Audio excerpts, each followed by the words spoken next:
إن الحمد لله نحمده ونستعينه ونستغفره ونعوذ بالله من شرور أنفسنا وسيئات أعمالنا من يهده الله فلا مضل له ومن يضلل فلا هادي له وأشهد أن لا إله إلا الله وحده لا شريك له وأشهد أن محمدا عبده ورسوله يا أيها الذين آمنوا اتقوا الله حق تقاته ولا تموتن إلا وأنتم مسلمون يا أيها الناس اتقوا ربكم الذي خلقكم من نفس واحدة وخلق منها زوجها وبث منهما رجالا كثيرا ونساء واتقوا الله الذي تساءلون به والأرحام إن الله كان عليكم رقيبا يا أيها الذين آمنوا اتقوا الله وقولوا قولا سديدا يصلح لكم أعمالكم ويغفر لكم ذنوبكم ومن يطع الله ورسوله فقد فاز فوزا عظيما أما بعد فإن خير الكلام كلام الله وخير الهدي هدي محمد صلى الله عليه وسلم وشر الأمور محدثاتها وكل محدثة بدعة وكل بدعة ضلالة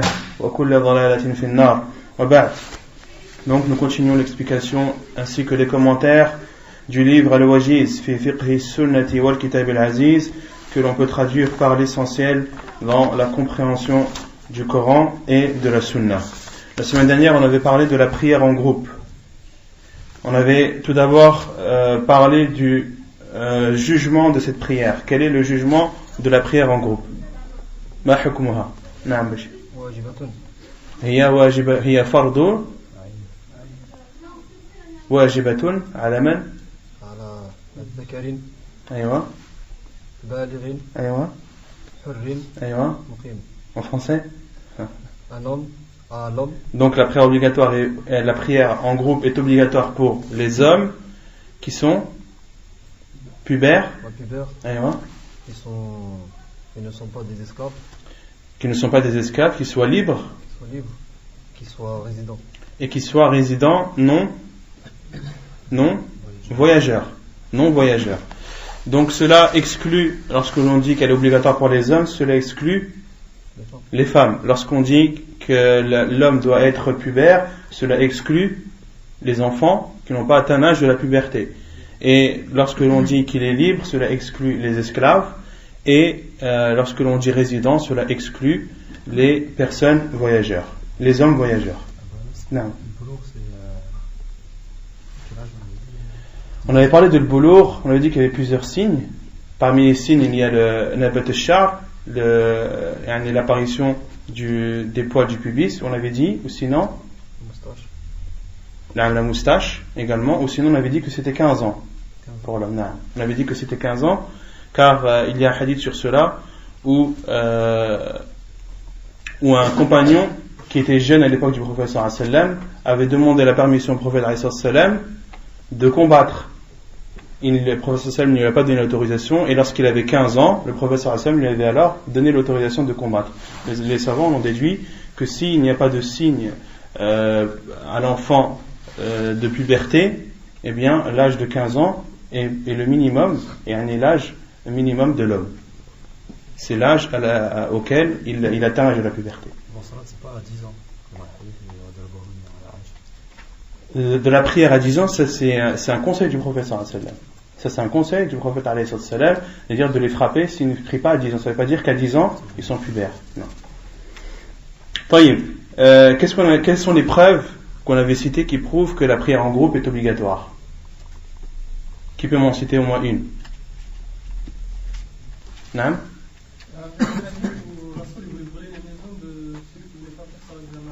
Ahsant, le hadith où le prophète sallallahu alayhi wa sallam avait l'intention de brûler les maisons de ceux qui délaissent la prière en groupe. Et le prophète sallallahu alayhi wa sallam ne l'a pas fait, pourquoi? On avait donné plusieurs raisons. À cause des femmes et des hommes et des enfants qui y sont présents, mais aussi Ahsant, parce que de châtier avec le feu, c'est un châtiment propre à Allah subhanahu wa ta'ala, et les êtres humains, l'être humain n'a pas le droit de châtier un autre être humain ou autre par le feu.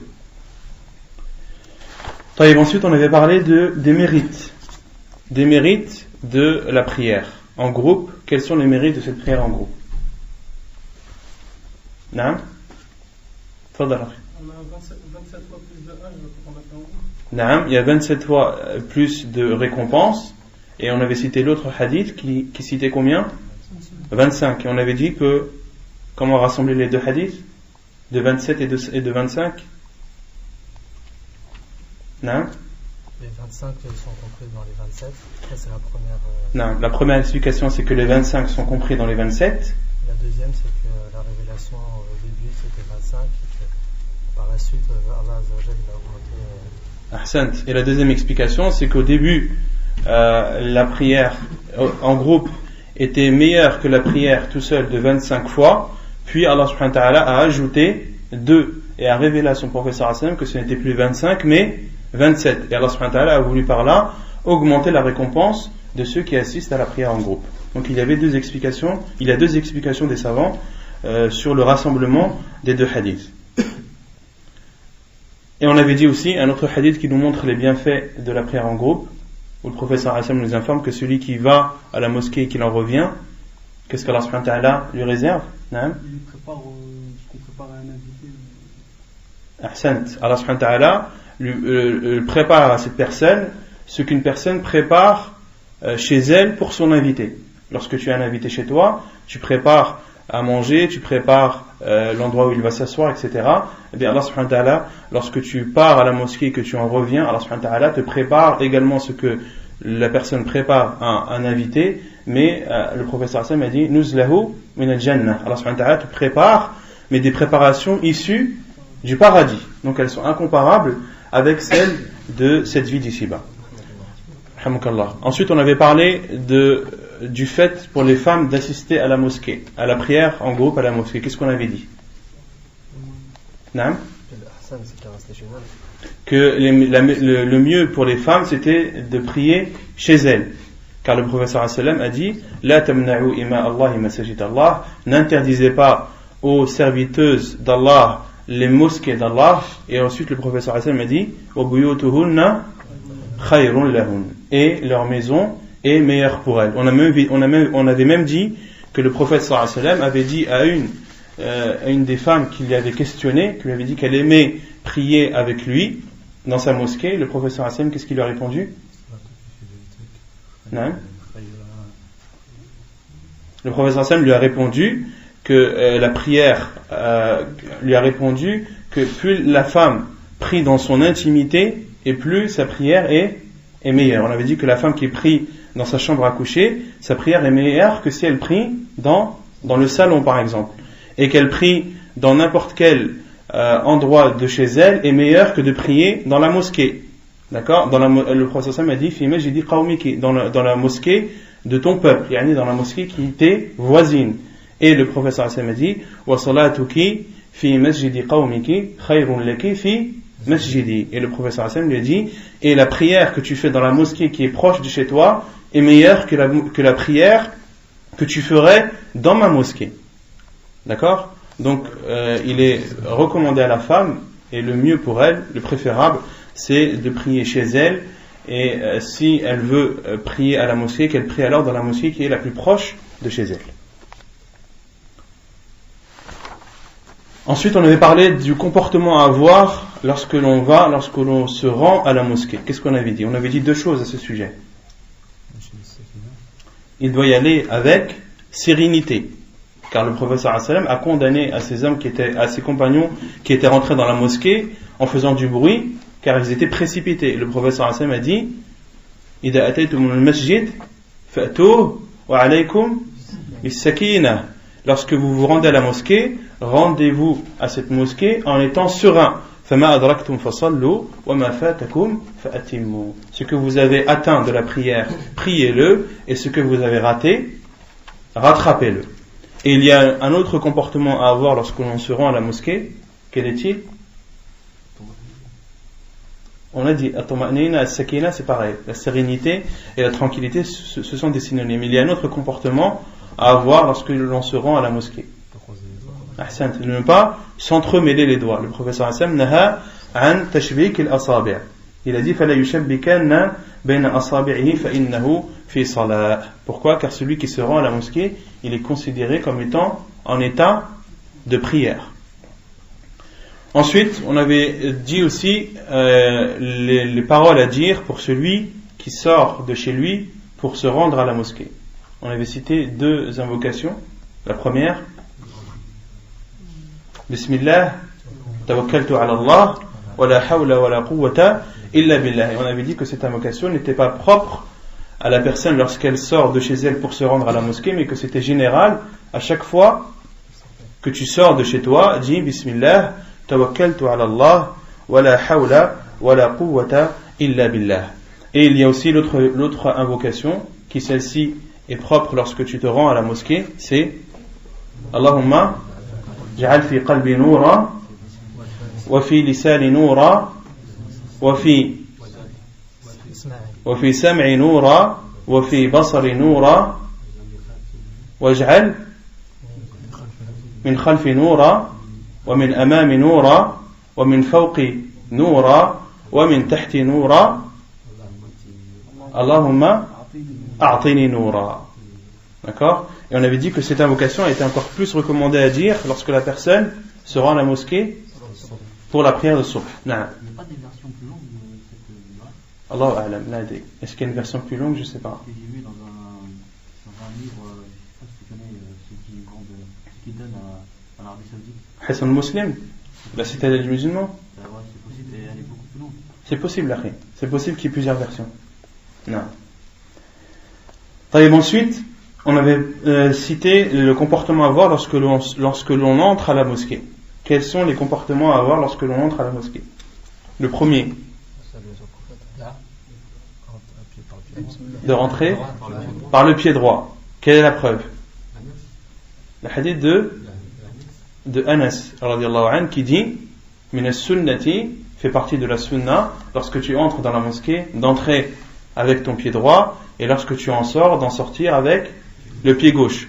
On avait dit que ça c'était la parole de Anas radiyallahu anhu, qu'il n'y avait pas de hadith du prophète sallallahu alayhi wa sallam qui le disait, mais la parole de Anas radiyallahu anhu qui dit min as-sunna, fait partie de la sunna, nous prouve qu'il tient cela du prophète sallallahu alayhi wa sallam. Et ensuite on avait donné les invocations à dire lorsque l'on entre à la mosquée. La première, Bismillah, Bismillah al-Azim, A'udhu billahi al-Azim, wa biwajhi al-Karim, wa sultanihi al-Qadim, min ash-shaytan al-Rajim. Il y a l'autre invocation qui est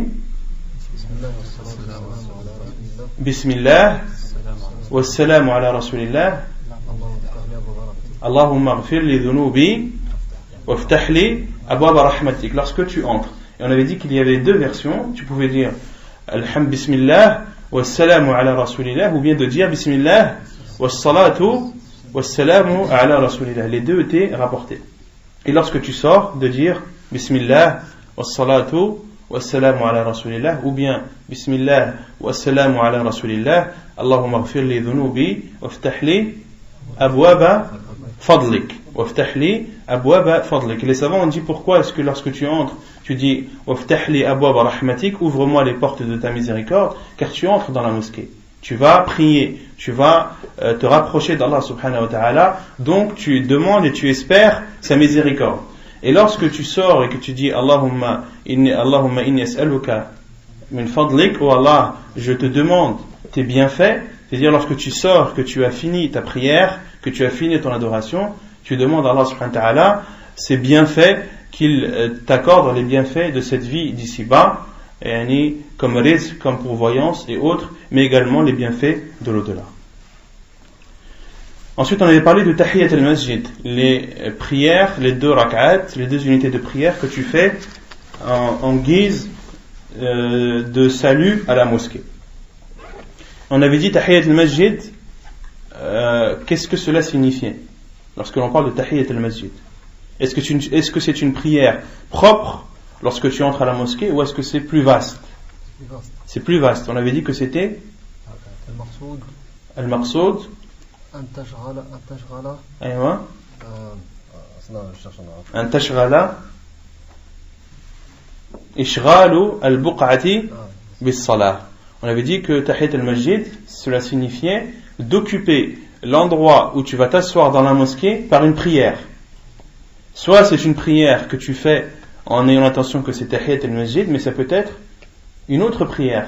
Lorsque tu veux faire par exemple al-Rawatib, tu peux rentrer dans la mosquée et faire directement tes Rawatib avec l'intention de rawatib. Tu auras le droit de t'asseoir car tu auras accompli 2 rak'at. Et on avait dit que le minimum était de 2 rak'at et qu'une rak'at ne suffisait pas. Quel est son jugement? C'est une obligation. C'est une obligation. Pourquoi? Parce que le prophète a dit car le prophète Hassan dit lorsque l'un d'entre vous entre à la mosquée, fala yajlis, qu'il ne s'assied pas jusqu'à avoir prié 2 rak'at. Et l'ordre ou l'interdiction du prophète Hassan nous montre que c'est interdit jusqu'à la preuve du contraire. Or, il n'y a pas de preuve du contraire. Et on avait dit que la plupart des savants, Jumhur al-Ulama, disaient que Tahiyat al-Masjid n'était pas obligatoire mais préférable. Pourquoi? Qu'est-ce qu'ils utilisent comme preuve? Parce qu'ils se basent sur le hadith du prophète qui disait à un sahabi que Allah il a ordonné 5 prières par jour. Non. La preuve, c'est le hadith où un compagnon, un bédouin, a demandé au professeur sallam quelles sont les prières qui me sont obligatoires. Et le professeur sallam a dit 5 salawatin faradahunna Allah, 5 prières qu'Allah subhanahu wa ta'ala a rendues obligatoires. Ensuite l'homme a dit fa wallahi ya Rasulallah la azidu alayhinna wa la anqus. Et l'homme a dit ô envoyé d'Allah, je jure par Allah que je n'ajouterai pas à ces 5 prières et je ne diminuerai pas. Et le professeur Hassan m'a dit aflaha ar-rajulu in sadaq. Il aura la félicité, cet homme, s'il dit la vérité. Donc on peut déduire de ce hadith qu'il n'y a que 5 prières qui sont obligatoires, les 5 obligatoires.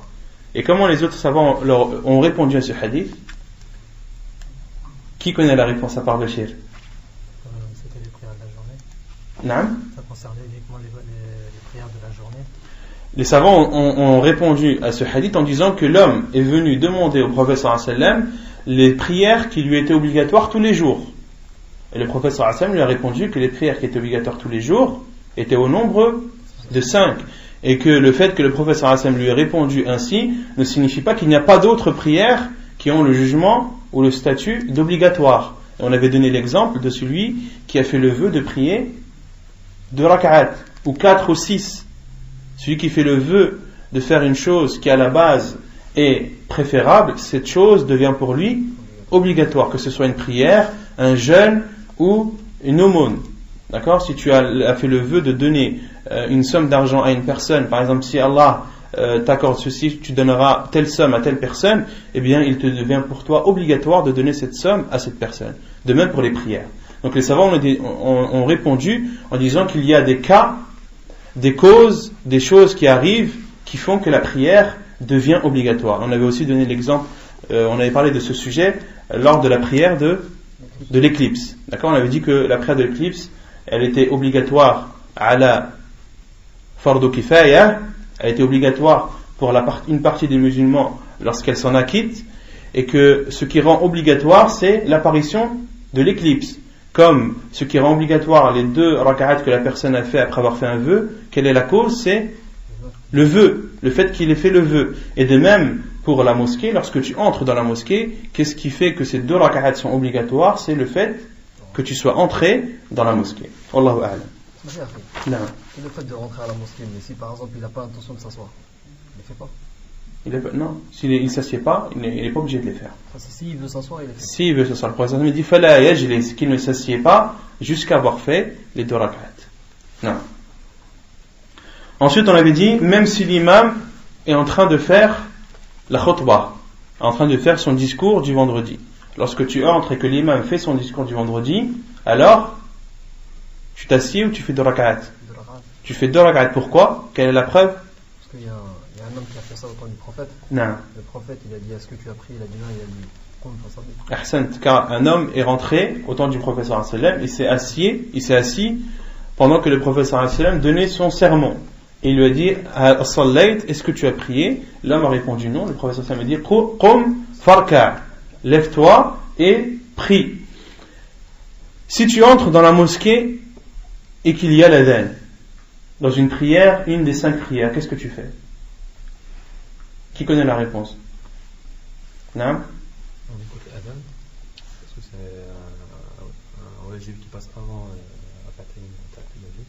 et après on fait la Ahsan, lorsque tu entres dans la mosquée dans une des 5 prières et qu'il y a l'appel à la prière, les savants disent le mieux c'est d'attendre que le muaddin finisse son appel à la prière pour que tu aies la récompense d'avoir répété après lui, d'accord, puis ensuite tu fais tes 2 rak'at.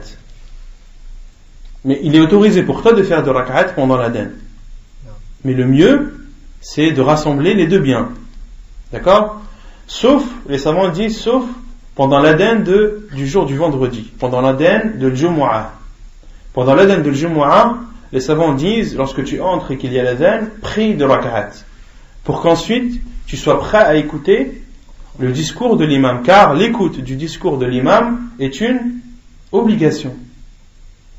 D'écouter l'imam pendant sa khutbah, c'est une obligation. Donc lorsque tu entres le jour du vendredi et qu'il y a l'adhan, fais ta prière pendant l'adhan, de telle sorte à être prêt à écouter l'imam entièrement, à écouter son discours entièrement. De même pour celui qui entre dans la mosquée quelques minutes avant, par exemple, la prière avant l'adhan du Maghrib. On avait dit que au moment du coucher du soleil, il était déconseillé de faire des prières. D'accord ? Il t'est autorisé de faire tahiyat al-masjid lorsque tu entres. Mais le mieux, lorsque tu entres quelques minutes avant le Maghrib, qui est une heure déconseillée à la prière, le mieux c'est d'attendre, de rester debout, d'attendre 1 minute ou 2 qu'il y ait l'adhan et ensuite de faire tahiyat al-masjid. D'accord ? Et la personne doit voir en fonction des circonstances, en fonction du moment où elle entre dans la mosquée et à quelle heure elle rentre et combien est-ce qu'elle peut attendre, et elle doit voir si elle fait sa prière ou non. D'accord ? Essayer de rassembler le plus de bien possible. Lorsqu'il y a l'iqamah, on avait dit la salata illa al-maktuba. Lorsqu'il y a l'iqamah, il n'y a plus de prière sauf la prière obligatoire. D'accord ? Car un compagnon du professeur Hassan avait prié après l'iqamah et le professeur Hassan lui a dit subh arba'an, est-ce que la prière du subh est maintenant de 4 rak'at? Le professeur Hassan a repris ce compagnon qui avait prié des prières surérogatoires après l'iqamah. D'accord ? Et on avait donné les détails de cela dans les cours précédents sur celui qui entre, qui fait tahiyat al-masjid et que l'iqamah a lieu. On avait donné la parole des savants à ce sujet, qu'il soit, tout dépend s'il est dans la première ou dans la deuxième rak'at. Ensuite on avait parlé des mérites d'atteindre la prière, d'assister au premier takbir avec l'imam. Quel est les mérites de cela? Quel est les mérites d'assister au premier takbir de l'imam à la mosquée avant la prière? Non? Ahsant. Il est exempté de 2 choses. Le professeur Hassan m'a dit Man salla arba'ina yawman, celui qui prie 40 jours sans avoir raté le premier takbir de l'imam, il sera épargné de 2 choses. La première, du feu de l'enfer, et la deuxième, de l'hypocrisie. Il sera épargné de l'hypocrisie et il sera épargné du feu de l'enfer. Et on avait cité un autre hadith où le professeur Hassan dit fi masjidi qaryatihi, celui qui prie 40 jours dans la mosquée de son quartier ou dans la mosquée de l'endroit où il réside, 40 jours sans que dans une de ses prières il n'ait manqué le premier takbir de l'imam, il sera alors écrit ou il sera épargné du feu de l'enfer et de l'hypocrisie. Et ensuite on avait parlé de celui qui arrive et qui a trouvé l'imam ayant terminé sa prière. Qu'est-ce qu'on avait dit sur cela?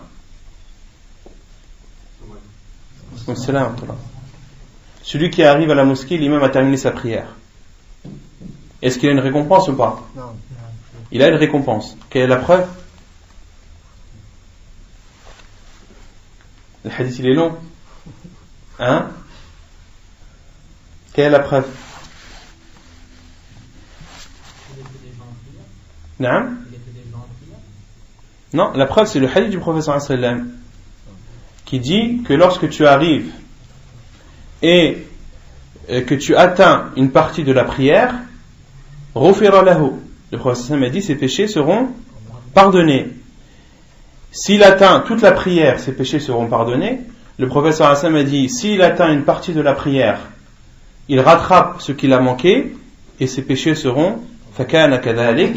Et s'il arrive, après avoir fait ses ablutions chez lui, et s'être rendu à la mosquée, qu'il ait trouvé les gens ayant fini leur prière, et qu'il bien sûr il a été excusé pour cela, que son retard soit justifié, le prophète sallallahu alayhi wa sallam a dit, fakana kadhalik, il a la même récompense. Il aura la récompense comme s'il avait assisté à la mosquée. Et ses péchés seront pardonnés. Et on avait aussi cité le hadith d'Abu Hurairah radiyallahu anhu, où le prophète sallallahu alayhi wa sallam a dit, celui qui fait ses ablutions et les fait de façon parfaite, puis se rend à la mosquée et les trouve ayant prié, Allah subhanahu wa ta'ala lui donnera la même récompense que s'il avait prié et assisté à cette prière, sans que la récompense des autres ne soit diminuée.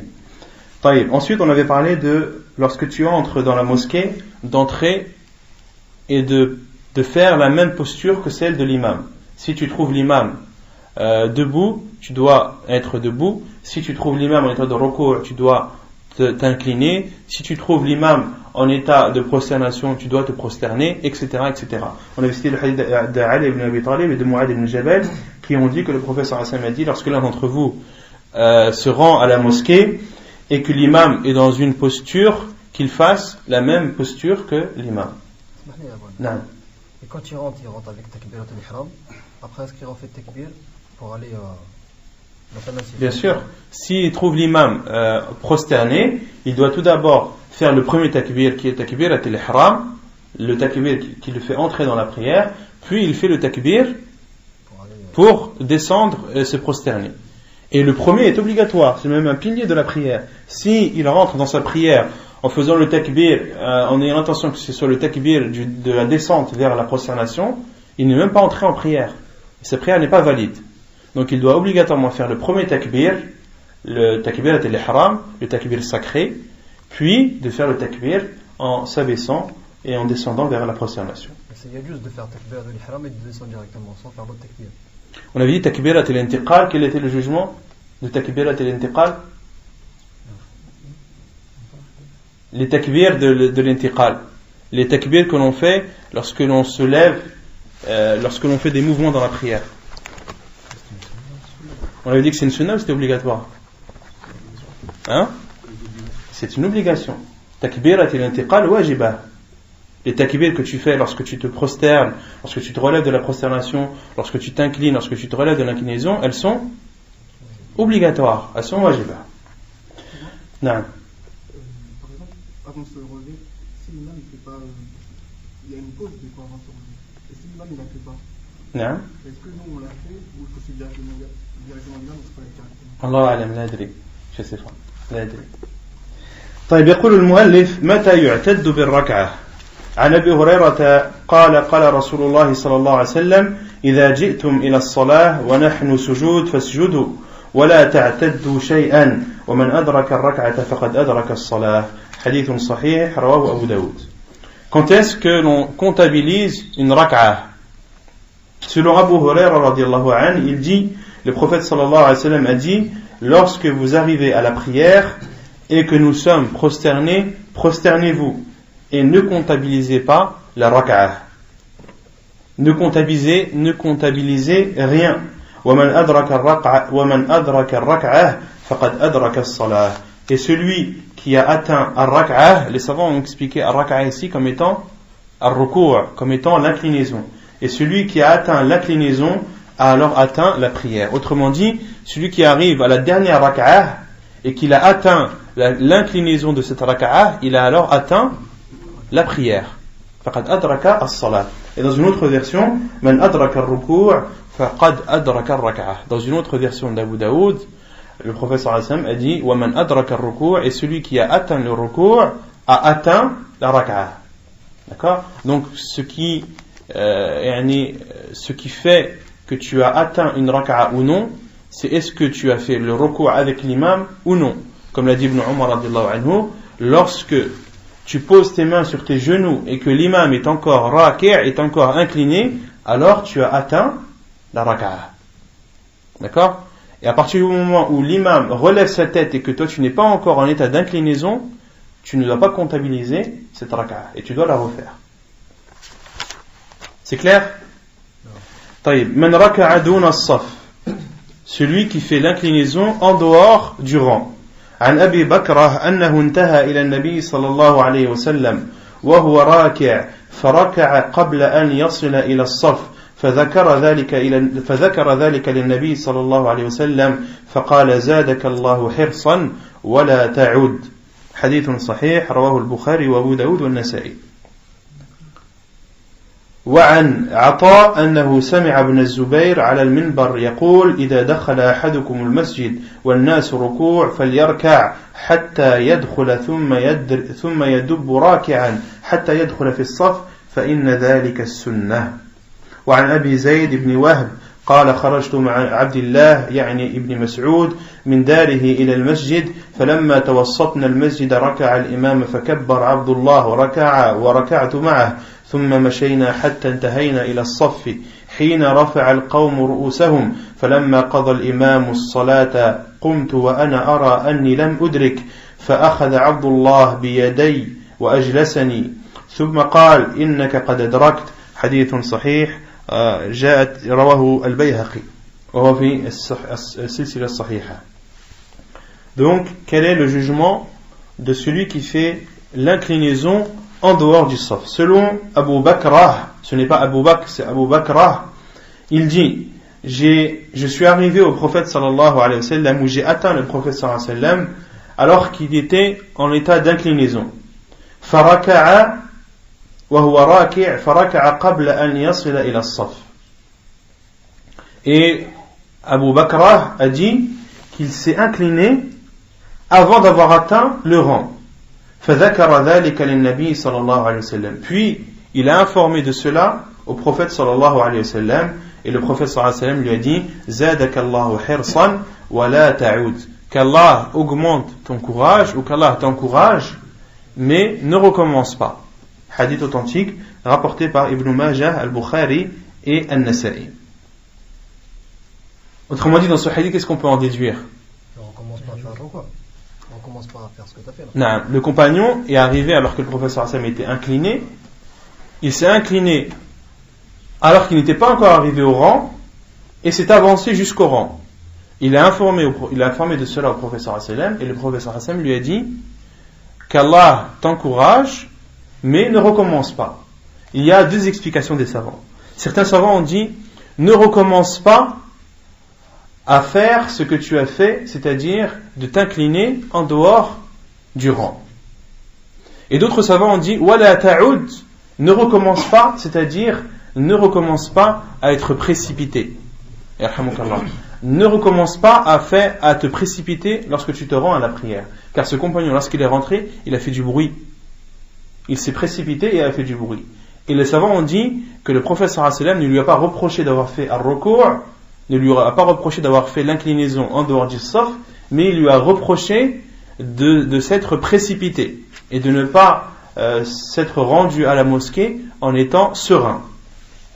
Et cela est rajih, c'est l'avis le plus sûr, car il y a d'autres preuves qui soutiennent cela, entre autres la parole de Ata, qui dit qu'il a entendu Abdullah ibn Zubayr, qui est un des compagnons du prophète sallallahu alayhi wa sallam, il a entendu Abdullah ibn Zubayr sur le minbar dire, lorsque l'un d'entre vous entre à la mosquée et les gens sont inclinés, qu'il s'incline, puis se rend en étant incliné, puis s'approche en étant incliné du saf, du rang, puis qu'il se rende ou qu'il s'approche du rang tout en étant incliné. Et Abdullah ibn Zubayr a dit فَإِنَّ ذَلِكَ السُّنَّةِ, car c'est ceci la sunna, car c'est ainsi la sunna. Hadith rapporté dans As-Silsila Sahiha de Sheikh Al-Albani. Il y a une autre preuve qui soutient cela, c'est le hadith de Zayd ibn Wahb qui dit je suis sorti avec Abdullah ibn Mas'ud de chez lui vers la mosquée. Puis lorsque l'on est arrivé au milieu de la mosquée, c'est-à-dire ils n'ont pas encore atteint le rang, raka'a al-imam, l'imam a fait ar-ruku', fakabbar Abdullah ibn Mas'ud a fait le takbir, wa raka'a, puis s'est incliné. Et Zayd ibn Wahb a dit, wa raka'tu ma'ah. Zayd ibn Wahb a dit, et je me suis incliné avec lui. Thumma mashayna hatta intahayna ila as-saf. Puis nous avons marché jusqu'à être arrivés au rang. Hina rafa'a al-qawma ru'usahum. Au moment où les gens ont relevé leur tête. C'est-à-dire, ils se sont inclinés. Zayd ibn Wahb et Abdullah ibn Mas'ud se sont inclinés au milieu de la mosquée. Et ils ont avancé en étant inclinés jusqu'au saf, jusqu'au rang. Et lorsqu'ils sont arrivés au rang, les gens ont relevé leur tête. فَلَمَّا قَضَى الْإِمَامُ الصَّلَاةِ. Puis lorsque l'imam a terminé sa prière, قُمْتُ وَأَنَا أَرَى أَنِّي لَمْ أُدْرِكْ. Zayd ibn Wahb a dit, lorsque l'imam a fini sa prière, je me suis levé, car j'avais considéré que je n'avais pas atteint la raka'a. Pourquoi il avait considéré qu'il n'avait pas atteint la raka'a? Parce que lorsqu'ils sont arrivés au saf, au rang, les gens avaient relevé leur tête. Donc lui, il n'avait pas pris en compte cette raka'a. فَأَخَذَ عَبْدُ اللَّهِ بِيَدِي وَأَجْلَسَنِي. Et Abdullah ibn Mas'ud, qui était à ses côtés, l'a pris par la main et l'a fait asseoir. D'accord? ثُمَّ قال. Puis Abdullah ibn Mas'ud a dit, إِنَّكَ قَدْ أَدْرَكْتَ. Car tu as atteint la raka'a. Car tu as atteint la raka'a. On a déduit de ce athar d'Abdullah ibn Mas'ud deux choses. La première, c'est qu'on comptabilise une raka'a à partir du moment où on a atteint al-ruku'. Et de deux, on en déduit qu'il est autorisé de faire l'inclinaison lorsque tu n'as pas atteint le saf et de marcher, de t'avancer jusqu'au rang tout en étant incliné. D'accord? Que cela est autorisé et que cela fait partie de la sunna. Par contre, ce qui est interdit, c'est de prier tout seul derrière le rang. Yani, si une personne, on considère qu'elle entre dans la mosquée, et au moment où elle entre, l'imam est en état de recours. Elle s'incline. Elle n'est pas encore arrivée au saf, elle s'incline. Puis termine sa prière en étant derrière sans s'avancer du rang. Quel est le jugement de sa prière? Quel est le jugement de sa prière? Parce que il dit Salatuhu batila. Sa prière, elle est nulle. Pourquoi? Car le professeur Hassan a dit, La salata li munfaridin khalfa as-saf. Il n'y a point de prière pour celui qui prie seul derrière le rang. Celui qui prie tout seul derrière un rang, sa prière elle est batila, elle est nulle. Sauf dans un cas bien précis, qui est s'il n'y a plus de place. Si le rang est complet, alors prie derrière. Et les savants disent que tu dois faire ton effort pour essayer de trouver un espace pour rentrer dans le saf. Si malgré tes efforts tu ne trouves pas d'endroit où t'insérer dans le rang, alors prie derrière tout seul. Prie derrière tout seul, dans ce cas ta prière elle est valide, elle n'est pas annulée. D'accord?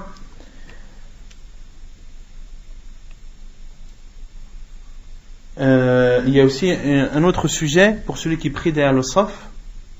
Il ne doit pas tirer la personne devant lui. Certains, lorsqu'ils entrent dans la mosquée et voient le rang complet, ils ne peuvent pas s'insérer. Qu'est-ce qu'ils font? Ils tirent quelqu'un. Ils tirent une personne du premier rang pour qu'il prie avec elle derrière. Cela n'est pas légiféré. Il y a un hadith sur cela, mais le hadith est faible. Les savants comme Cheikh Al-Albani rahimahullah ont rendu faible ce hadith, donc ne le prennent pas en considération. D'accord? Donc si quelqu'un te tire, fais comme si personne ne te tirait. Non. ما يؤمر به الإمام من التخفيف. نعم. Quand tu pries et qu'il y a un poteau à côté de toi, que le poteau il coupe le saf. De prier entre des poteaux, cela est interdit. Les compagnons disaient, nous étions poussés au temps du prophète sallallahu alayhi wa sallam, des rangs qui étaient coupés par les poteaux. Donc il est interdit de prier dans un rang coupé par les poteaux, sauf quand la mosquée est archi-pleine. Sauf quand la mosquée est archi-pleine, les savants disent dans ce cas, il était autorisé de prier dans un rang qui est coupé par des poteaux, par des piliers de la mosquée. ما يؤمر به الإمام من التخفيف. عن أبي هريرة أن النبي صلى الله عليه وسلم قال: إذا صلى أحدكم للناس فليخفف فإن فيهم الضعيف والسقيم والكبير فإذا صلى لنفسه فليطول ما شاء. حديث متفق عليه. Donc ce qu'il est demandé à l'imam comme allègement dans sa prière, selon Abu Hurairah radiyallahu anhu, qui dit que le prophète sallallahu alayhi wa sallam a dit, lorsque l'un d'entre vous préside la prière et prie devant les gens, qu'il allège, car il y a parmi eux, c'est-à-dire parmi les gens qui prient derrière lui, le faible, le malade et l'âgé. Et si il prie tout seul, alors qu'il allonge sa prière autant qu'il le désire. Hadith authentique rapporté par Al-Bukhari et Muslim. Et malheureusement, beaucoup de personnes ont mal compris ce hadith. Lorsque le prophète sallallahu alayhi wa sallam a dit lorsque l'un d'entre vous préside la prière, qu'il allège. Et beaucoup comprennent le mot alléger, de prier de telle sorte que les gens soient contents. Prie selon l'humeur des gens. Cela est faux. Quelle est la meilleure des prières? C'est celle du prophète sallallahu alayhi wa sallam. Et le prophète sallallahu alayhi wa sallam, il est inconcevable que le prophète sallallahu alayhi wa sallam puisse dire alléger lorsque vous présidez la prière, et que de l'autre côté, le prophète sallallahu alayhi wa sallam l'allonge et fait du mal aux gens. Si le prophète sallallahu alayhi wa sallam a dit alléger la prière et que l'on voit et que l'on limite la prière du prophète sallallahu alayhi wa sallam, on ne peut pas dire qu'on n'allège pas. Plus tu ressembleras plus tu prieras comme a prié le prophète sallallahu alayhi wa sallam, et plus tu appliqueras ce hadith qui dit falyukhaffif, allège. D'accord? Car comme l'a dit Anas radiyallahu anhu, a dit ma ra'aytu akhaffa wala atamma min salati rasulillahi sallallahu alayhi wa sallam. Anas ibn Malik radiyallahu anhu a dit je n'ai vu de prière plus légère et plus complète que celle du prophète sallallahu alayhi wa sallam. D'accord? Le prophète sallallahu alayhi wa sallam, Yawm al-Jumu'ah, le jour du vendredi, à la prière du Subh, qu'est-ce qu'il lisait dans sa prière? Il lisait dans la première raka'a as-sajda, et dans la deuxième al-insan. As-sajda qui fait 2 pages et demie à peu près, et l'insan qui doit faire 2 pages. D'accord? Une personne qui applique cette sunna à notre époque, les gens vont lui dire anta tawwalta alayna. Oh, toi tu as allongé, c'est trop ce que tu fais. Qu'est-ce qu'on lui répond? Est-ce que ça c'est un allègement ou ce n'est pas un allègement? Est-ce qu'une personne qui applique cette sunna du prophète sallallahu alayhi wa sallam, parce que c'est long, lorsque tu pries à Subh avec en lisant la surat al-Sajda dans la première raka'at et l'insan dans la deuxième, c'est une prière qui paraît aux gens longue, alors qu'elle n'est pas longue. Pourquoi? Car le prophète sallallahu alayhi wa sallam, c'est lui-même qui a ordonné d'alléger, c'est lui qui a fait cette prière. Et le prophète sallallahu alayhi wa sallam a prié un jour al-Maghrib bi surat al-A'raf. Surat al-A'raf, le prophète sallallahu alayhi wa sallam l'a lu dans surat al-Maghrib. Et surat al-A'raf, c'est une prière, c'est une surat qui est longue. Il y a 2 hizb et demi à peu près, il doit y avoir une trentaine de pages. D'accord? Donc, la règle et la balance dans le fait de l'allègement, la balance c'est la sunna du prophète sallallahu alayhi wa sallam. Ce n'est pas les gens. Sauf bien sûr, si lorsque tu pries et que tu sais que derrière toi il y a une personne qui est très faible, qui est très malade, et que en appliquant la sunna du prophète sallallahu alayhi wa sallam, tu pourrais lui porter atteinte ou tu pourrais lui porter préjudice, alors dans ce cas c'est à toi de voir, c'est à toi de juger. Mais ça c'est un cas qui est c'est au cas par cas, c'est un cas qui peut arriver de temps en temps. Mais de prendre le terme allégé en fonction de l'humeur des gens, cela est une erreur. L'allègement, al-miqyas ou al-mizan, hiya as-sunnah. D'accord? Le prophète sallallahu alayhi wa sallam, ce qui est connu dans sa prière, la prière de l'Fajr, le prophète sallallahu alayhi wa sallam la faisait longue. D'accord? La prière de Dhuhr, le prophète sallallahu alayhi wa sallam la faisait longue. La première raka'a de Dhuhr, le prophète sallallahu alayhi wa sallam la faisait très longue. Pourquoi les savants ont donné des explications en disant que c'est l'heure de la qaylula. C'est l'heure où les gens dormaient en fin de matinée, et le prophète sallallahu alayhi wa sallam l'allongeait pour que les gens qui dormaient et se réveillent puissent atteindre la prière. Le prophète sallallahu alayhi wa sallam priait à l'Asr. La prière de l'Asr était moins longue, à peu près de moitié que salat al-Dhuhr. De même pour al-Maghrib, le prophète sallallahu alayhi wa sallam de temps en temps la faisait courte et de temps en temps la faisait moyenne. Et quant à l'Isha, le prophète sallallahu alayhi wa sallam a ordonné qu'elle soit courte. Comme il a dit à Mu'adh ibn Jabal, il a ordonné de lire Ida as-Sama'u shaqqat, ou de lire Sabbih isma rabbika al-a'la, ou de lire Wash-shamsi wa duhaha.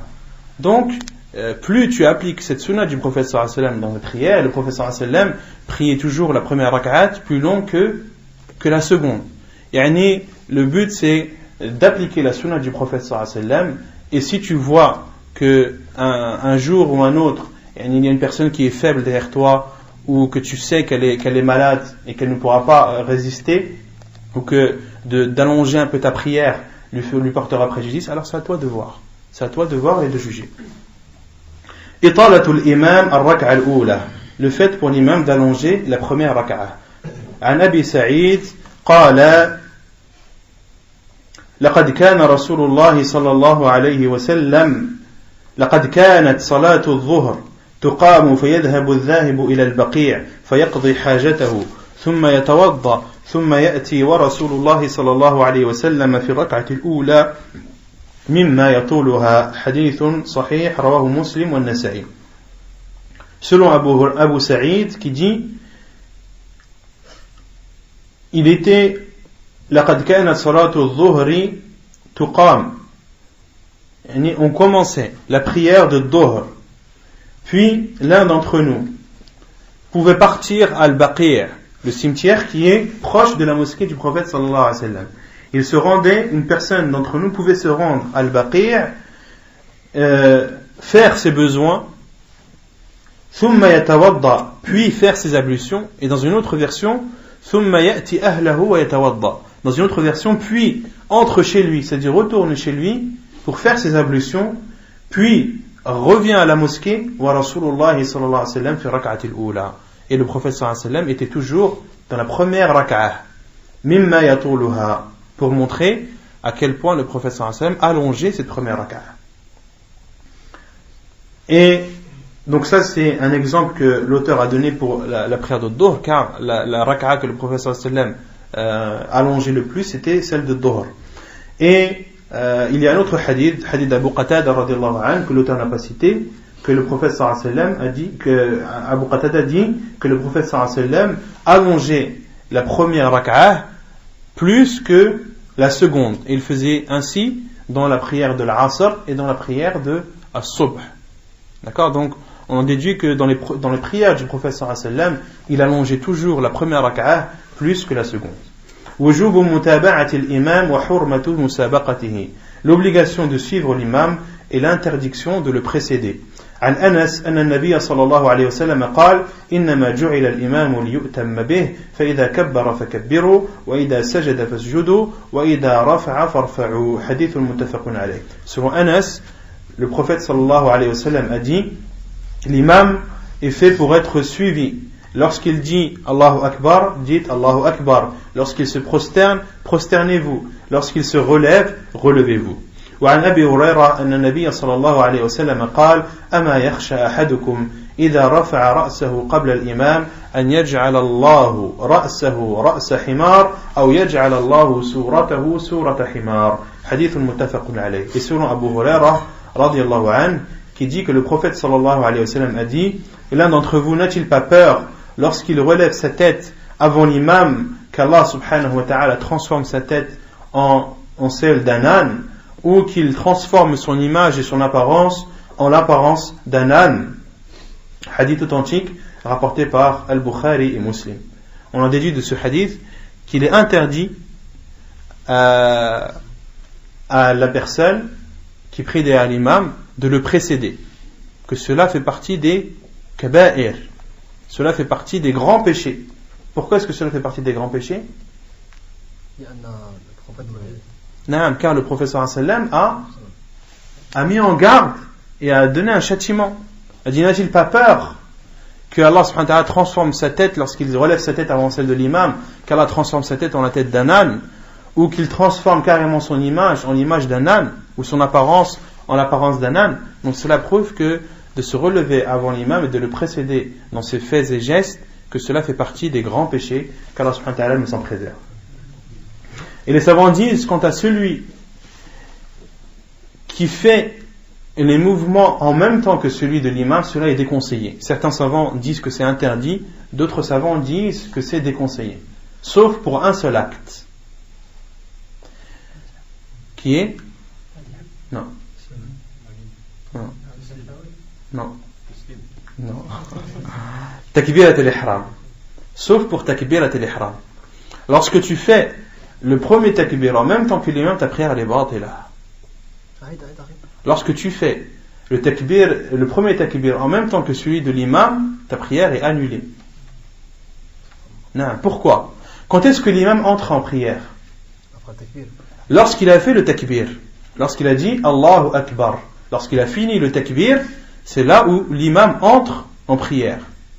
Et toi, lorsque tu dis Allahu Akbar après l'imam, tu es considéré comme étant entré dans la prière de l'imam.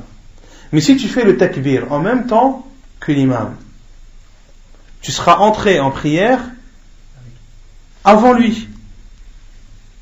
D'accord? Et tu ne seras pas considéré comme étant muqtadi. Tu ne seras pas considéré comme étant un prière derrière l'imam. L'imam ne sera pas considéré comme ton imam. D'accord? Et quant aux autres faits et gestes comme al-ruku', al-sujud, les savants disent que cela est déconseillé, voire interdit, de faire les mouvements de l'imam en même temps que lui. Cela est déconseillé, voire interdit. Donc attends que l'imam fasse son takbir, puis fais ton takbir. Attends que l'imam fasse son inclinaison, puis incline-toi. Attends que l'imam se prosterne, puis prosterne-toi. Ainsi tu auras appliqué la sunna du prophète sallallahu alayhi wa sallam. Voilà. Non. Pour les autres choses, celui qui devance l'imam, ça sera la batila? Non, celui qui devance l'imam, certains savants disent que ça sera la batila, certains savants le disent, mais l'avis le plus sûr c'est qu'il est athim. Sa prière elle est valide, mais il est athim, mais il a commis le péché d'avoir précédé l'imam. Man ahaqqu bil imama. Quel est celui qui mérite le plus d'être l'imam?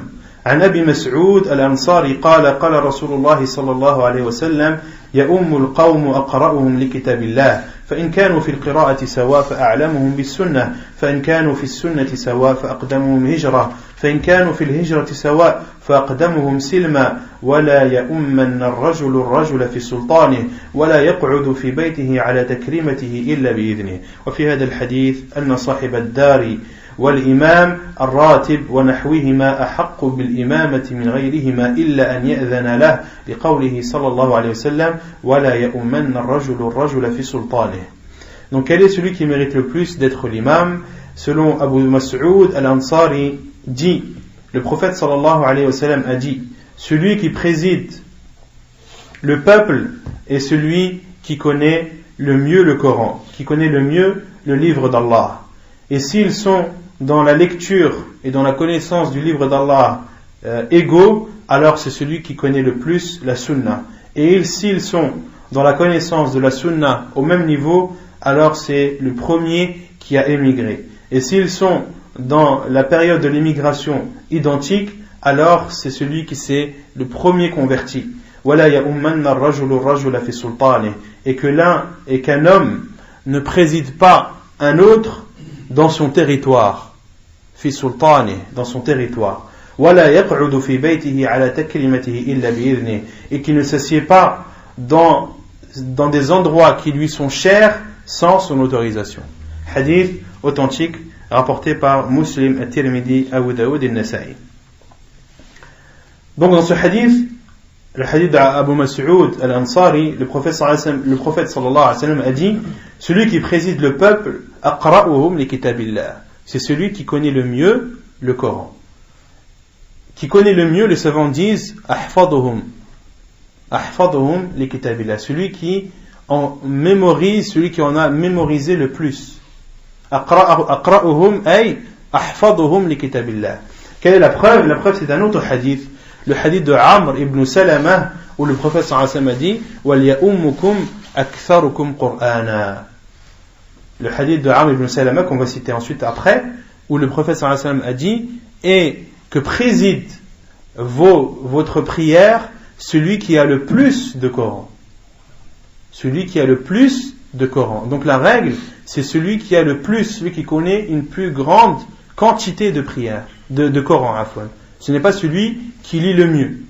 Les savants disent, s'ils ont la même quantité de Coran, s'ils connaissent tous les deux le Coran par cœur, alors dans ce cas, c'est celui qui a la meilleure lecture.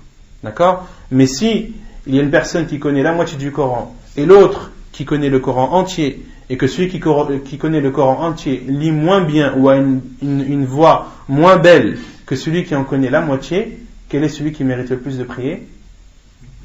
Celui qui connaît le Coran par cœur. Ahfaduhum li kitabillah. Non. Ça fait normalement, quand on est en groupe comme ça et qu'on est dehors, on doit demander qui c'est qui connaît le mieux le Coran. La chak. C'est clair. C'est celui qui connaît le plus de Coran qui doit présider la prière. Et certains savants ont expliqué aqra'uhum, et on dit que cela signifie à la fois la quantité, à la fois la qualité et à la fois la compréhension. Et si deux personnes connaissent le Coran par cœur et lisent tous les deux aussi bien que l'autre, alors c'est celui qui en connaît le mieux les sens. C'est celui qui en connaît le mieux le sens. Ensuite, le prophète sallallahu alayhi wa sallam a dit, et s'ils sont dans la lecture et dans la connaissance du Coran égaux, alors c'est le plus savant dans la sunna. C'est le plus savant dans la sunna, dans la science de la sunna du prophète sallallahu alayhi wa sallam. Et s'ils sont dans la connaissance de la sunna identique, alors c'est le premier qui aura immigré. Et l'émigration, c'est d'émigrer d'un pays mécréant vers un pays musulman, ou d'émigrer vers un pays où il y a un mal, vers un pays où le mal est moindre. D'accord? Tout cela entre dans la définition de l'émigration. Et s'ils sont dans l'émigration identique, c'est-à-dire s'ils ont fait l'émigration en même temps, faqdamuhum silma, c'est alors le premier qui s'est converti. Et dans une autre version de Muslim, le prophète sallallahu alayhi wa sallam a dit, فَإِنْ كَانُوا فِي الْهِجْرَةِ سَوَاء فَأَكْثَرُهُمْ سِنًّا. Et s'ils sont dans la période de l'émigration identique, alors c'est le plus grand en âge, c'est le plus âgé d'entre eux. Ça, c'est la version de Muslim, rahimahullah. وَلَا يَؤُمَّنَّ الرَّجُلُ الرَّجُلَ فِي سُلْطَانِهِ. Et qu'un homme ne préside pas la prière d'un autre homme dans son territoire. Dans son territoire, ça peut être un imam dans sa mosquée. Un imam qui est désigné dans sa mosquée comme étant imam, c'est lui qui mérite le plus de prier. Même si un jour ou un autre vient ou insiste un savant ou une personne qui connaît le Coran par cœur ou qui le lit le mieux, etc., il n'a pas le droit de présider la prière lorsque l'imam attitré est présent, sauf s'il l'autorise. Sauf si cet imam attitré autorise à cette personne et lui dit oui, je veux bien que tu pries à ma place. Mais sinon, il est interdit. Même si cet imam attitré ne connaît que Al-Fatiha et Qul Huwallahu Ahad. S'il ne connaît que 2 sourates et que vient un homme qui connaît le Coran par cœur, il n'a pas le droit de présider la prière. Le prophète sallallahu alayhi wa sallam dit وَلَا يَؤُمَّنَّ الرَّجُلُ الرَّجُلَ فِي سُلْطَانِهِ. Et de même pour celui qui est invité. Si tu es invité chez quelqu'un et que cette personne ne connaît que très peu de Coran et que toi tu connais le Coran par cœur, tu n'as pas le droit de présider la prière chez lui, sauf s'il te l'autorise, sauf s'il te dit oui, je veux que tu présides la prière. Mais s'il ne te l'autorise pas, tu n'as pas le droit. وَلَا يَجْلِسُ وَلَا يَقْعُدُ فِي بَيْتِهِ عَلَى تَكْرِيمَتِهِ إِلَّا بِإِذْنِهِ. De même qu'il est interdit que tu rentres chez quelqu'un et de t'asseoir dans un endroit qui lui est cher, car beaucoup de gens ont des endroits qui leur sont chers chez eux. Ça, c'est plutôt chez les personnes âgées. Le père de famille, il a sa place dans le salon. Si tu t'assois dans sa place, il va mal le prendre. D'accord? Donc quand tu es invité chez quelqu'un, attends que cette personne te dise assieds-toi à tel endroit. D'accord? Et ça, c'est pas uniquement lorsque tu vas chez quelqu'un, mais aussi lorsque tu as un rendez-vous chez des autorités, etc., à la mairie ou autre, attends que la personne te dise de t'asseoir. Quand tu vas chez le médecin, attends qu'il te dise de t'asseoir. D'accord? Et le prophète sallallahu alayhi wa sallam, c'est un des comportements que le prophète sallallahu alayhi wa sallam nous a enseigné, et on se doit de le mettre en pratique.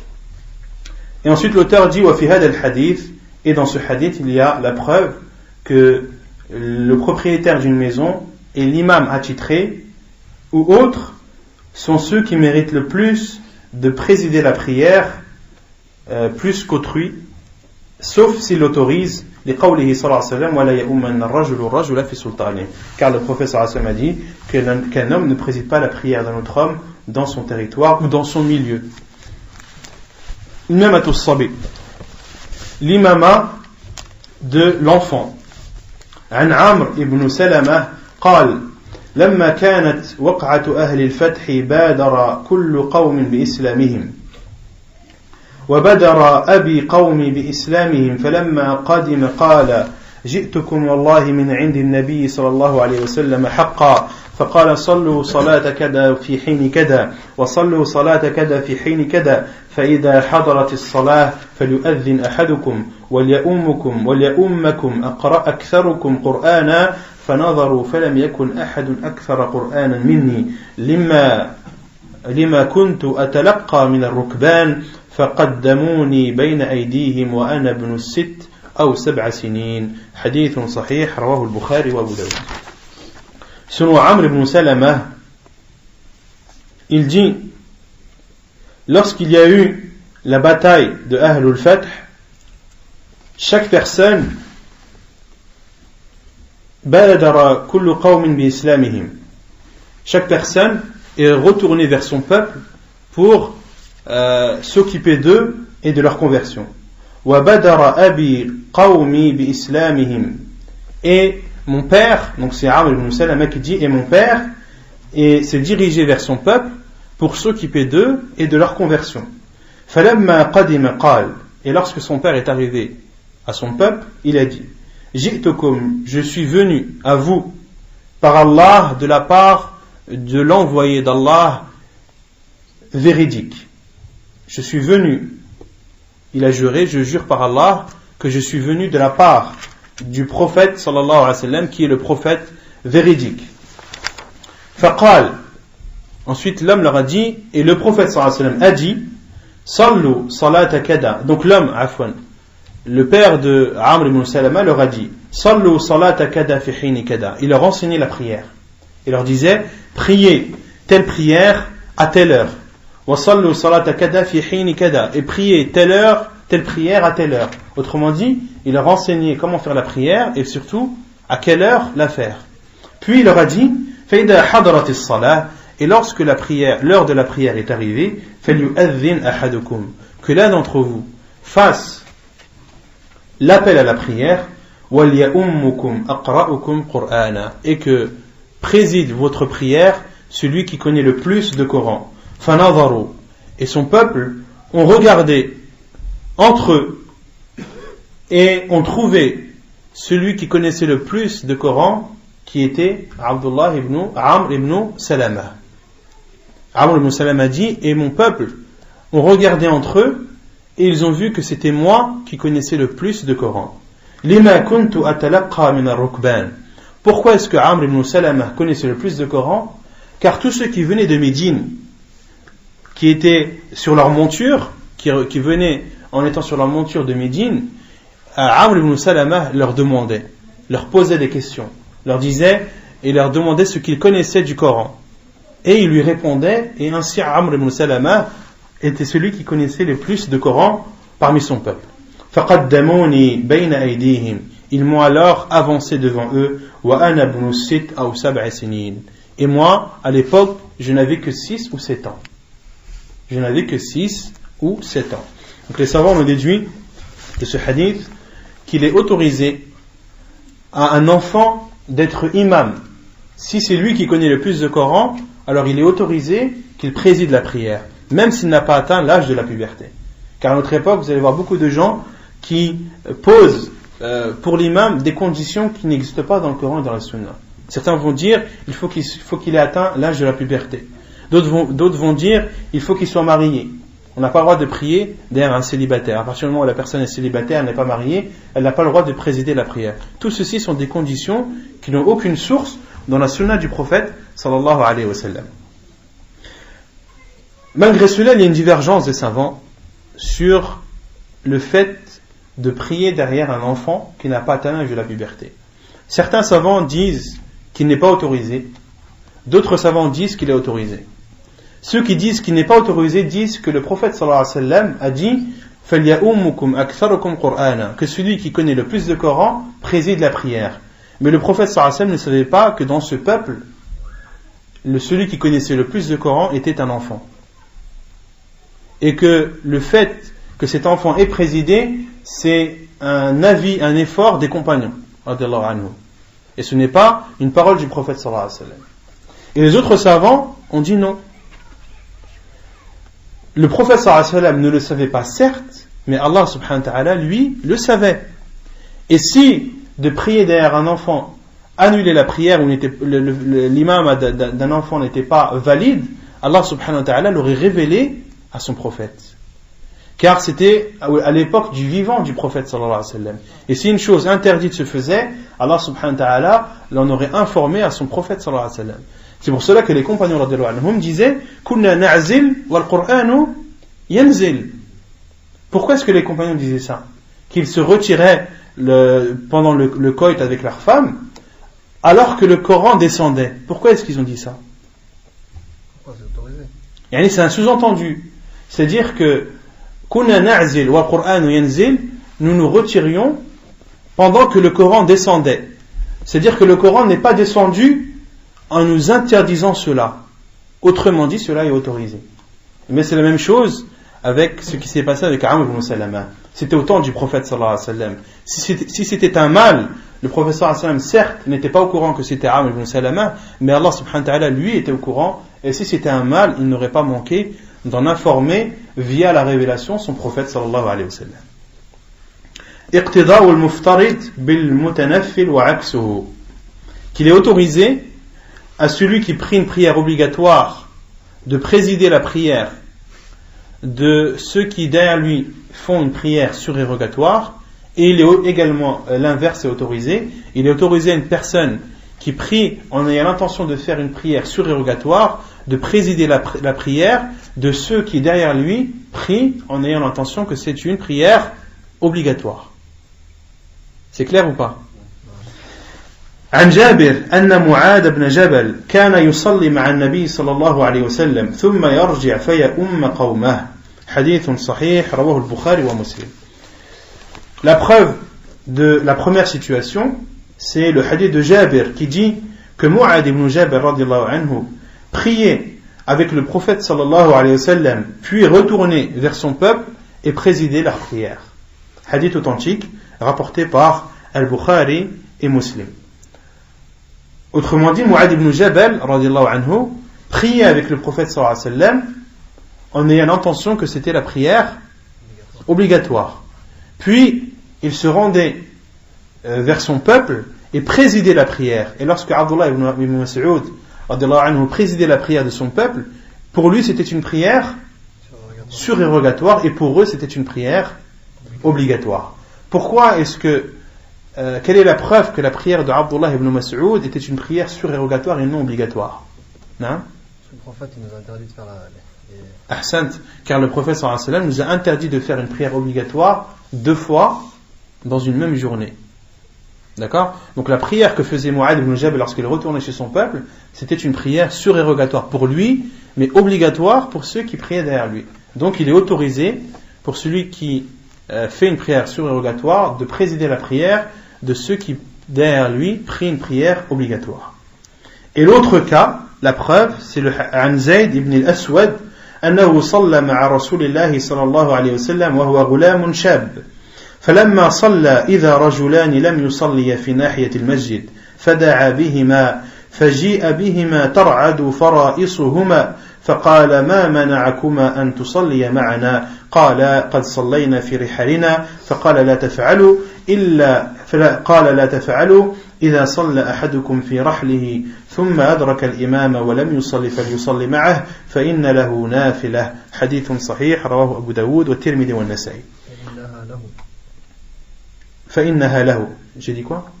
فإن له نعم ولم إذا صلى أحدكم في رحله ثم أدرك الإمام ولم يصلي فليصلي معه فإنها له نافلة حديث صحيح رواه أبو داود والترمذي والنسائي.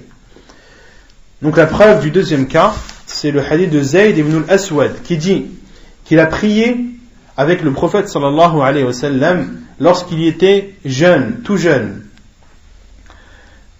فَلَمَّا صَلَّى Et lorsque le prophète sallallahu alayhi wa sallam a terminé sa prière, il a vu qu'il y avait deux hommes qui étaient dans un coin de la mosquée qui n'avaient pas prié avec lui. فَدَعَا بِهِمَا Le prophète sallallahu alayhi wa sallam les a appelés. فَجِيءَ بِهِمَا تَرْعَدُ فَرَائِصُهُمَا Et on les a amenés au prophète sallallahu alayhi wa sallam alors qu'ils tremblaient de peur. Ces hommes tremblaient de peur. Pourquoi? Car comme je vous avais dit, les compagnons radhiyallahu anhum respectaient beaucoup le prophète sallallahu alayhi wa sallam. Et lorsque le prophète sallallahu alayhi wa sallam les a appelés, ils ont été pris par une peur. Car ils n'avaient pas prié avec le prophète sallallahu alayhi wa sallam, et ils avaient peur d'avoir fait une erreur et que le prophète sallallahu alayhi wa sallam les réprimande pour cela. D'accord? Et ils sont arrivés en tremblant de peur. Et le prophète sallallahu alayhi wa sallam leur a dit: Ma mana'akuma an tusalliya ma'ana. Qu'est-ce qui vous a interdit ou qu'est-ce qui vous a empêché de prier avec nous? Ils ont répondu: Qad sallayna fi rihalina. Nous avons prié chez nous. Et le prophète sallallahu alayhi wa sallam leur a dit: La taf'alu, ne faites pas. Si l'un d'entre vous prie chez lui, puis vient à la mosquée et atteint l'imam dans sa prière, qu'il prie alors avec lui, فَإِنَّهَا لَهُ نَافِلَةٌ. Elle sera pour lui une prière surérogatoire. Elle sera pour lui une prière surérogatoire. Donc, on en déduit de ce hadith qu'il est autorisé de prier derrière un imam qui pour lui sa prière est obligatoire, mais pour toi elle est surérogatoire. Si tu as déjà prié, par exemple, si tu es voyageur et que tu as prié al-Maghrib et al-Isha durant ton trajet, que tu es arrivé à la mosquée et que c'est l'heure de l'Isha, entre dans la prière et prie en ayant l'intention que c'est une prière surérogatoire. D'accord? Soit tu restes et tu pries, ou soit tu t'en vas. Mais de rester sans prier, cela n'est pas autorisé, comme le professeur sallam a repris ce fait à ses compagnons radhiyallahu anhum. Iqtida'u al-muqim bil-musafiri wa 'aksuh. Qu'il est autorisé à un résident de présider la prière d'un voyageur, comme il est autorisé à un voyageur de présider la prière d'un résident. عن ابن عمر قال صلى عمر بأهل مكة الظهر فسلم في ركعتين ثم قال أتموا صلاتكم يا أهل مكة فإن قوم سفر. La preuve qu'il est autorisé à un résident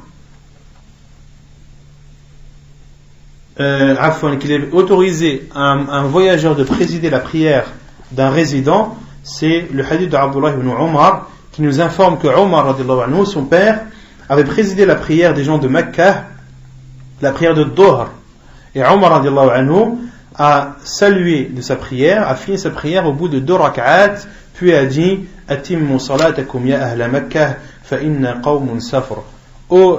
Terminez votre prière, ô vous gens de la Mecque, car nous sommes un peuple en voyage, car nous sommes un peuple voyageur. Hadith authentifié par Abdul Qadir al-Arnaout rahimahullah, qui est décédé il n'y a pas longtemps, et qui est rapporté dans Musannaf Abdul Razzaq. Donc lorsque tu es voyageur, il t'est autorisé de présider la prière de personnes qui sont résidents. Autrement dit, toi, si on prend l'exemple de Salat al-Dhuhr, toi qui es résident, tu dois prier cette prière en 4 rak'at. Si un voyageur préside la prière, il la prie en 2 rak'at. D'accord? Lorsqu'il finit ces 2 rak'at, ceux qui prient derrière lui en étant résidents doivent se lever et terminer leur prière, ajouter les 2 rak'at manquantes. Et il est autorisé à l'imam de parler aux gens et de leur dire: terminez votre prière car nous sommes voyageurs. Terminez votre prière car nous sommes voyageurs. Et quant à cette sunna, il faut faire attention quant à son application. C'est une sunna qui ne s'applique pas dans toutes les mosquées. Il faut voir les gens de la mosquée, est-ce qu'ils ont l'habitude de cette sunna ou pas. S'ils ont l'habitude, alhamdulillah, tu peux l'appliquer. S'ils n'ont pas l'habitude, tout dépend de ces gens, est-ce qu'ils comprennent ou est-ce qu'ils ne comprennent pas. Car cela est arrivé à Cheikh Al-Albani rahimahullah, et il raconte cela lorsqu'il était parti pour faire la Umrah de Jordanie. Il est parti en voiture et il s'est arrêté à Tabouk, qui est en Arabie Saoudite, une ville qui est proche de la Jordanie, proche de la frontière jordanienne. Et Cheikh Al-Albani rahimahullah est parti rendre visite à un de ses élèves qui était imam dans une des mosquées de Tabouk. Et cet élève a dit au cheikh, c'est toi qui as présidé la prière. Il était inconcevable pour cet élève de prier devant son cheikh. Et Cheikh Al-Albani rahimahullah a dit, et avant de commencer la prière, il a fait une petite conférence. Il a expliqué aux gens ce qu'il allait faire, qu'il était voyageur, qu'il allait prier 2 rak'at, et que lorsqu'il allait saluer, il allait dire Atimmu salatakum fa inna qawmun saf, terminez votre prière car nous sommes voyageurs, et a expliqué aux gens qu'il fallait qu'ils se lèvent et qu'ils complètent leur prière, car eux étaient résidents, et le seul voyageur c'était lui. Et Cheikh Al-Albani rahimahullah a prié 2 rak'at, a fait le salam, a dit Atimmu salatakum, et c'est là où le désordre est apparu à la mosquée. Certains se sont levés, certains se sont assis, et malgré l'explication de Cheikh rahimahullah, les gens n'ont pas compris. Et on fait des reproches à l'imam, que c'est quoi cette prière, tu laisses un vieux présider la prière et faire n'importe quoi. Ils ne savaient pas que c'était Cheikh rahimahullah. Donc il faut faire attention dans quelle mosquée est-ce qu'il faut appliquer cette sunna. Bien assister sur les explications, et des fois les explications ne suffisent pas. Des fois les gens, ils ne connaissent pas la sunna, ils n'ont pas l'habitude d'apprendre de nouvelles choses, et même si tu leur expliques, ils ne vont pas comprendre. D'accord ? Donc il y a certaines sunnas qui ne doivent être appliquées que dans des mosquées où les gens sont habitués, ou des fois il y a des sunnas qui ne peuvent être appliquées qu'entre nous, qu'entre ceux qui la connaissent. D'accord ? Et ça c'est le conseil du Cheikh Al-Albani rahimahullah, c'est de faire bien attention lorsque tu veux appliquer une sunna. Et les conseils que les savants donnent aussi aux jeunes en général, c'est de ne pas apporter des choses bizarres aux gens, qui pour les gens sont bizarres. Un talib ilm qui commence dans la da'wa, il ne doit pas commencer sa da'wa en apportant des choses nouvelles aux gens. C'est déconseillé. D'accord ? Lorsque tu veux appeler les gens, apaise déjà ces gens-là. Laisse-les prendre confiance en toi. Apporte-leur des choses qu'ils savent. Conforte-les dans ce qu'ils savent déjà. D'accord ? Mais ne leur apporte pas des choses qu'ils n'ont jamais entendues de leur vie. Parce qu'automatiquement, on va dire, mais c'est quoi celui-là ? Il nous rapporte une religion nouvelle. Donc, ad-da'i, parmi la sagesse dans la da'wa, surtout pour les gens de la sunna, lorsqu'ils commencent, c'est de ne pas ramener ce que les savants appellent al-gharaib, des choses peu connues des gens. Cela ne fait pas partie de la hikmah. C'est pas une sagesse d'apporter et d'enseigner aux gens des choses qu'ils ne connaissent pas, des choses bizarres qu'ils n'ont jamais entendues. D'accord ? Donc il faut bien prendre en considération cela. Non.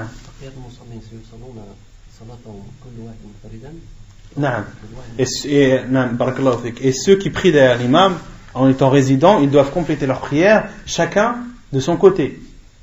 D'accord ? Chacun termine sa prière à lui seul. إذا اقتدى المسافر بالمقيم أتم.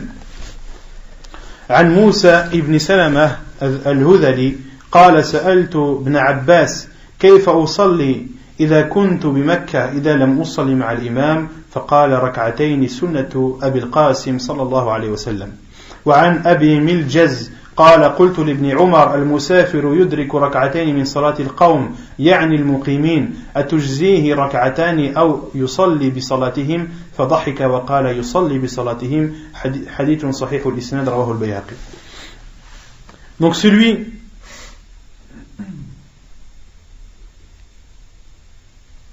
le voyageur qui prie derrière le résident doit compléter sa prière. Le voyageur qui prie derrière le résident doit compléter sa prière. Autrement dit, si toi tu es voyageur et que tu entres dans une mosquée à l'heure de Dhuhr par exemple, toi en étant voyageur, si tu ne priais pas dans la mosquée, tu aurais prié combien de rak'at ? 2. Mais en étant dans la mosquée, en étant derrière un imam qui lui prie 4 rak'at, tu dois toi aussi prier 4 rak'at. La preuve, c'est le hadith de Moussa ibn Salam al-Hudhali qui dit « J'ai demandé à Abdullah ibn Abbas comment dois-je prier à la Mecque lorsque je ne prie pas avec un imam ?» Et Abdullah ibn Abbas lui a dit « Rak'atayni sunnatu Abil Qasim » 2 rak'at, car c'est la sunna du prophète sallallahu alayhi wa sallam. Hadith authentique. Elle est où la preuve dans ce hadith ? Il a dit ouais, si je prie tout seul. Ahsant. Là, Abu Moussa ibn Salama a demandé à Abdullah ibn Abbas comment est-ce que je dois prier lorsque je suis à la Mecque, autrement dit lorsque je suis voyageur, lorsque je ne prie pas avec un imam, lorsque je prie tout seul. Abdullah ibn Abbas lui a répondu, tu pries 2 raka'at. Autrement dit, si tu pries derrière un imam, tu ne prieras pas 2 raka'at, mais 4. D'accord? Et il y a une autre preuve qui vient soutenir cela, c'est le hadith de Abi Miljaz qui dit, j'ai dit à Abdullah ibn Omar, un voyageur qui atteint 2 raka'at d'une prière de gens qui étaient résidents, est-ce que les 2 raka'at lui suffisent, ou bien alors il doit prier comme les résidents?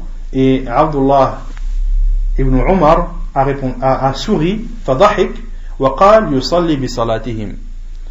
Il doit prier comme eux. Hadith authentique rapporté par Al-Bayhaqi. Autrement dit, si toi tu es voyageur, tu rentres à la mosquée à l'heure de Dhuhr, les gens ont déjà prié 2 rak'at. Toi tu arrives au bout de la 3e. Tu pries avec eux la 3e et la 4e. Tu en as prié combien? 2. Tu es voyageur.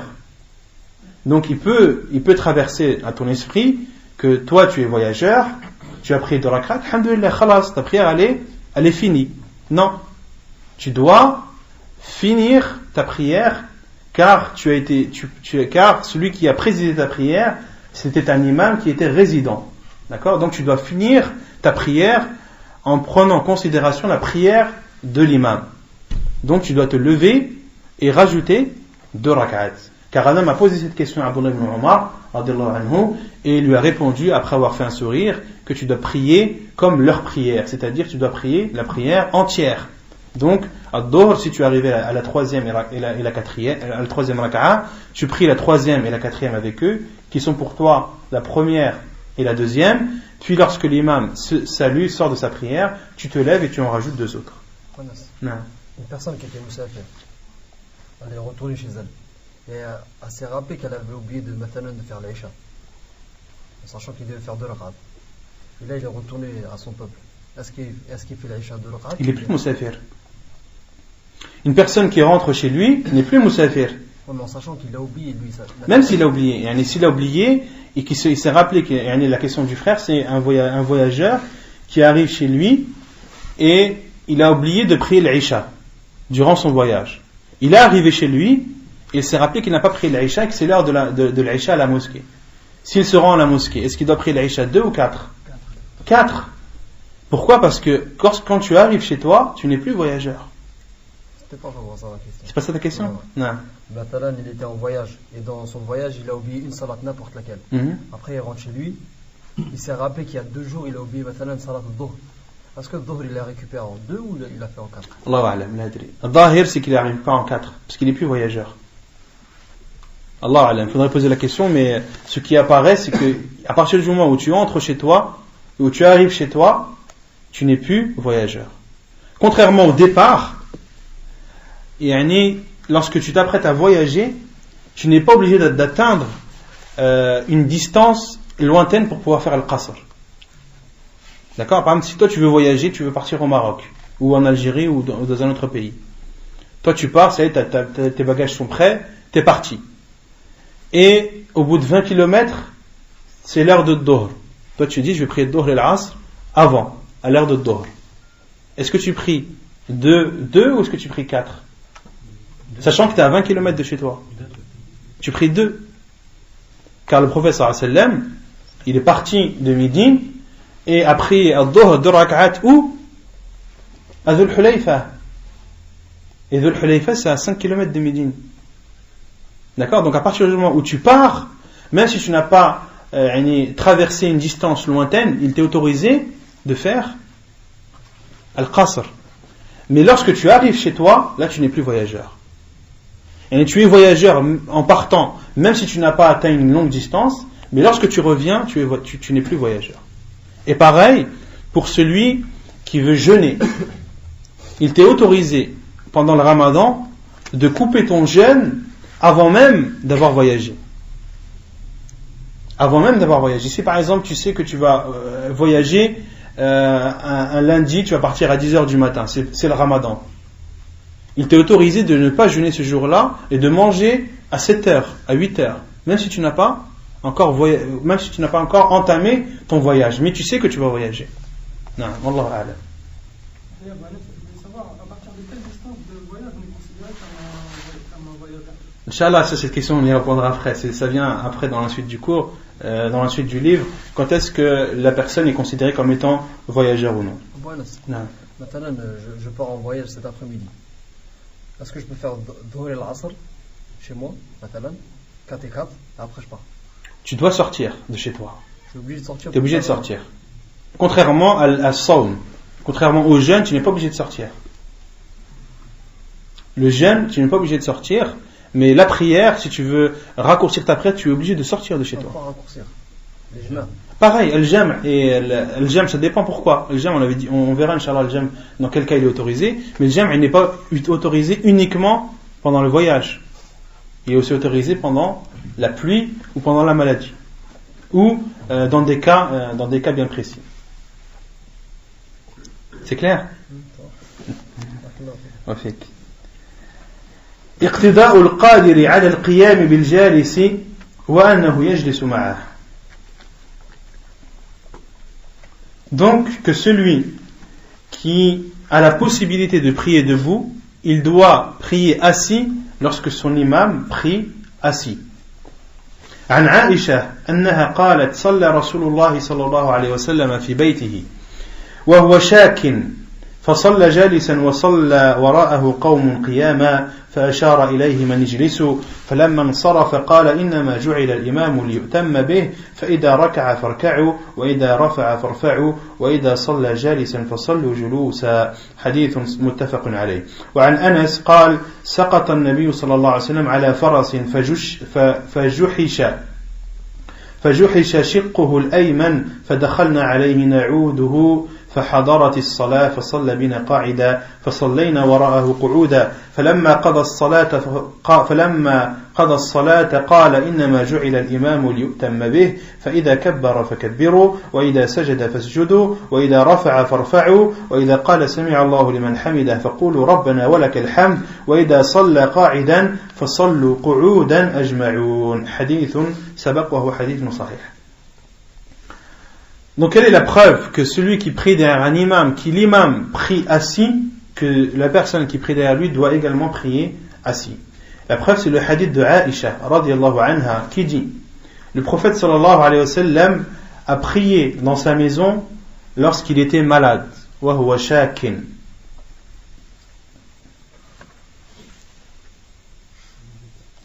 Et les savants ont dit que le prophète sallallahu alayhi wa sallam a prié chez lui. Il n'a pas prié à la mosquée, car il n'était pas en possibilité de le faire à la mosquée, vu sa maladie. Wa huwa shakin, il était malade. Fasalla jalisan, le prophète sallallahu alayhi wa sallam a alors prié assis. Wa sulliya wara'ahu qawmun qiyama. Et derrière lui, des gens ont prié debout. Et ces gens-là, les savants ont dit que soit c'était des personnes qui étaient venues lui rendre visite, et ils sont venus lui rendre visite au moment où le prophète ou au moment de la prière, et d'autres savants ont dit que ceux qui ont prié derrière lui, c'était les gens qui étaient chez lui et les gens qui étaient à la mosquée, car c'était dans la maison de Aïcha radhiyallahu anha, et la maison de Aïcha radhiyallahu anha était collée à était collée à la mosquée. Donc il y a deux explications de cela. فَأَشَارَ إِلَيْهِ مَنْ اجْلِسُوا. Et le prophète sallallahu alayhi wa sallam leur a fait un signe de la main, asseyez-vous. Les savants ont déduit qu'il est autorisé de faire al-ishara li maslahati as-salah, qu'il est autorisé à l'imam de faire des gestes pour le bien de la prière. فَلَمَّا انصَرَفَ. Et lorsque le prophète sallallahu alayhi wa sallam a terminé sa prière, il a dit إِنَّمَا جُعِلَ الْإِمَامُ لِيُؤْتَمَّ بِهِ. L'imam est fait pour être suivi. Lorsqu'il s'incline, inclinez-vous. Lorsqu'il se relève, relevez-vous. Et lorsqu'il prie assis, priez assis. Il y a le hadith de Anas également qui dit que le prophète sallallahu alayhi wa sallam est tombé d'un cheval. فَجُحِشَ شِقُّهُ الْأَيْمَنِ. Et le prophète sallallahu alayhi wa sallam était blessé sur tout son flanc droit. Et sa peau était raflée. فَدَخَلْنَا عَلَيْهِ نَعُودُهُ. Et Anas dit, et nous sommes entrés chez le prophète sallallahu alayhi wa sallam pour lui rendre visite. فحضرت الصلاة, et c'était l'heure de la prière. فصلى بنا قاعدا, il a prié en étant assis.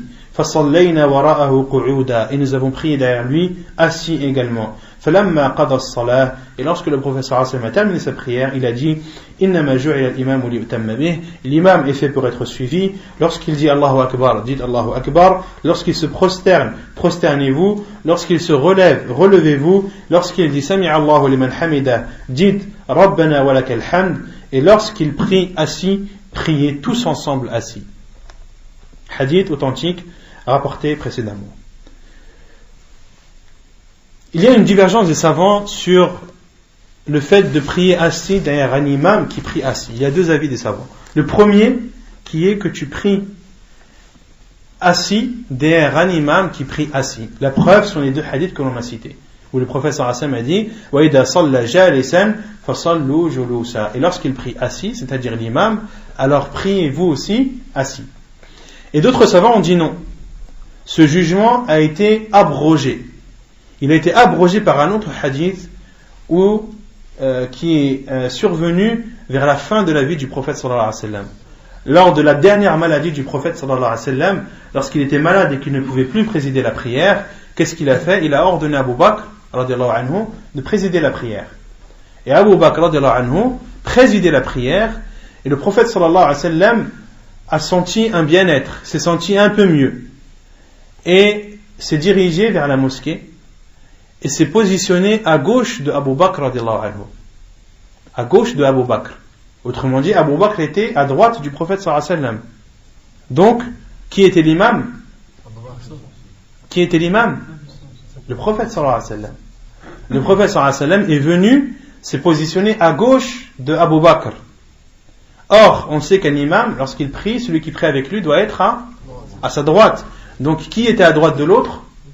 Abu Bakr radiyallahu anhu était à droite du prophète sallallahu alayhi wa sallam.